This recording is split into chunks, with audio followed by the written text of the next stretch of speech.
What is everyone, this is Motorals, and today I'm going to show you how to fix your ChatGPT account not creating images. So let's get right into this. So the first thing that I would recommend you to do is, if you aren't logged in, or you are, log out and then log back in and then try again. A lot of times you'd be surprised, it's kind of like, in a sense, resetting your account pretty much helps fix this issue.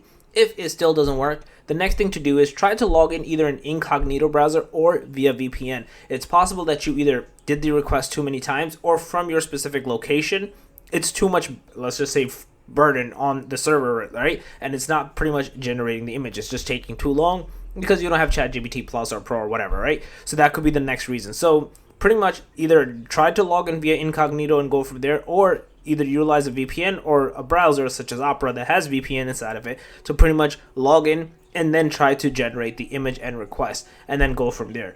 Alternatively, you could just go to Sora as well, and there's a limit, but you could try to generate the image from there. Or on the side of ChatGPT, there's different types of GPT like Canva GPT and whatnot that they have as well. You can try to generate the image from there instead. Yeah, that's basically it. If you guys are a video, please thumbs up, make sure to subscribe, click that notification bell, and that Motorola's out. Peace.